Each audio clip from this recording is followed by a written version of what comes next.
ساتھ دے بھی نہیں سکتے اور اس کو بھی ہم غدار تصور کرتے ہیں میرے وطن کے خلاف۔ آپ کی مجھ سے ہو سکتی ہے کوئی اختلاف، کسی اور شخص سے کوئی اختلاف ہو سکتا ہے، لیکن اس کا یہ مطلب تھوڑی سرزمین جہاں پلے بڑے بسے، جس کے لیے ہمارے آباء و اجداد نے قربانیاں دی، وطن حاصل کیا، لاکھوں جانیں شہادتیں لے کر، اور آج اس کے خلاف آپ باتیں کریں وہاں کھڑے ہو کر، دشمن کے ہاتھ مضبوط کریں، یہ برداشت کوئی نہیں کرے گا پاکستانی۔ اور اگر مذہب تبدیل کر لیا ہے تو پھر تو پکا سیدھا جہنمی ہے۔ اس سے زیادہ گھٹیا کوئی کام ہو نہیں سکتا کہ آپ ایمان فروش بن جاؤ۔ ایمان ہی چھوڑ دیا آپ نے تو، اگر یہ بات صحیح ہے، اگر کی بات کر رہا ہوں، ورنہ دوسری بات تو بالکل سچ ہے، وہ تو ویڈیوز موجود ہیں، آپ جس طرح بھونک رہے ہو پاکستان کے اوپر چند پیسے لے کر، یہ بھی ظاہر ہے اس پہ تو ضمیر نام کی چیز تو آپ کے اندر ہے ہی نہیں۔ پاکستان میں کھایا پیا اور آج پاکستان کے خلاف وہاں ان کا سوروں کا ساتھ دے رہے ہو، وہاں کھڑے ہو کے کتوں کی طرح بھونک رہے ہو، یہ بھی مناسب عمل نہیں ہے۔ میں الفاظ استعمال کرنا نہیں چاہتا، یہ اس لیے استعمال ہو رہے ہیں آج کہ یہ مناسب عمل نہیں ہے۔ ہم بڑے سوچتا ہوں میں، ہمیشہ پڑھے لکھے گھرانے سے تعلق ہے تو کوئی تمیز تہذیب سے بات کرے، لیکن جو ہمارے دشمنوں کے ساتھ، بھارت کے ساتھ کھڑا ہوا نظر آئے گا، ان کے صفوں میں نظر آئے گا، دشمن ہی تصور کیا جائے گا وہ پاکستان کا۔ بہرحال اس کے بارے میں آگے چل کے میں مزید ڈیٹیل بھی دیتا ہوں آپ کو۔ جو انڈین آرمی کے ڈاکومنٹس جو خفیہ دستاویزات لیک ہوئے ہیں، یہ تھوڑی سی میں سامنے رکھوں آپ کے کہ اس میں لکھا کیا ہے، جو بڑی دلچسپ سچویشن ہے۔ اس میں وہ جو ڈاکومنٹس ہیں اس کا میں تھوڑا سا میں نے کہا اس کا لب لباب آپ کے سامنے رکھوں، ورنہ وہ ڈاکومنٹس کافی سارے ہیں، اگر پڑھ کے سنانے شروع کروں تو بہت لمبا ویلاگ ہو جائے گا۔ اور یہ اس پہ دستخط بھی موجود ہیں جی، ان کے بریگیڈیئر ہیں کوئی ایک کے چترویدی، ان کے سائن موجود ہیں۔ سیکرٹ رپورٹ ہے یہ، جو اسسمنٹ کی انہوں نے کہ جی جنگ اگر پاکستان سے ہم کرتے ہیں تو کیا ہو سکتا ہے۔ بھارتی فوج کی جنگی تیاریوں پر یہ خفیہ رپورٹ ہے۔ I D S head quarter خود اس بات کا اعتراف کر رہا ہے اس رپورٹ میں کہ فوج کسی بڑی جنگی کارروائی کے قابل نہیں، محض چھوٹے موٹے جھڑپوں تک محدود رہنے کی صلاحیت ہے۔ فوج کا حوصلہ زمین بوس ہے اور اسرائیلی ایجنٹ میدان سنبھالے ہوئے ہیں، اور اس میں افسران بڑی تعداد میں فرار ہو رہے ہیں۔ بھارت کی عسکری قیادت بوکھلاہٹ کا شکار ہے اور وہ ہیلے بہانے تراش رہے ہیں، اور بلکہ آج نیو یارک ٹائم جیسے بڑے ایک امریکی اخبار نے رپورٹ دی کہ وہ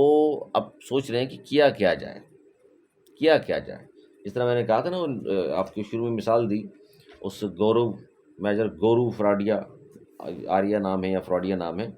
اس سور نے فوج سے بھاگ کر، یہ 96 میں پہلی بار پاکستان کے سامنے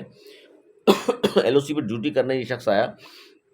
اور پاکستانی فوجیوں کو دیکھ کے جو دور سے اس کی حالت ہوئی ہے تو اس نے فوراً بہانہ کیا جی پھیپھڑے خراب ہیں۔ اور یہ میں پکی رپورٹ دے رہا ہوں، یہ میں اس پہ بات نہیں کر رہا آپ کو، آپ سرچ کر لیجیے گا۔ پھیپڑوں کا اس نے بہانہ کیا، ایک دن سے ڈیوٹی کی ایل او سی پر، اور پھیپڑوں کا بہانہ کر کے یہ شخص وہاں سے فرار ہوا، اور 2-3 سال اس طرح اس نے فوج میں گزارے۔ 99 میں اس نے ریٹائرمنٹ لے لی، اس کے بعد مختلف جگہوں پر سیلز مین کے طور پہ نوکری کرتا رہا، ایس سی ایل میں نوکری کی، اسپائس ریئل لمیٹڈ وغیرہ میں اس نے کام کیا، اور پھر اس کو رو نے پک کیا، اور ریپبلک ٹی وی جو ہے جہاں وہ ارنب گوسوامی، وہ جو چیخنا چلانا سنا ہوگا آپ نے، جو کرتا ہے بیواؤں کی طرح، اس کے ساتھ اس کو نتھی کر دیا۔ وہاں سے اچھی خاصی اس کو سیلری دلائی جا رہی ہے، اور صرف اس کا بیٹھ کر کام یہ بھونکنا، اور عجیب خرافات بکرا ہوتا ہے، نہ اس کا سر ہے نہ پیر ہے۔ وہ میں کہتا ہوں ذرا سا بھی شعور کوئی اگر بھارت میں موجود ہے تو ہنس رہا ہوتا ہے اس کی باتوں پر، اور یہ وہاں روزانہ باتیں کر رہا ہوتا ہے پاکستانی فلاں کی قیمت اتنی لگا دوں گا میں، فلاں کی اتنی قیمت لگا دوں گا۔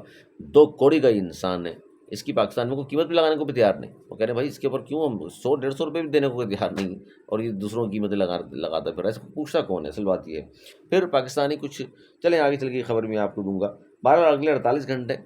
کوئی مس ایڈونچر، چونکہ اب اتنی تھو ہو گئی ہے پوری دنیا میں، امریکہ پہ تکیہ کیا ہوا تھا، انہوں نے بھی کہا کہ جناب اس طرح کی بیوقوفانہ ایف آئی آر تم نے کاٹ دی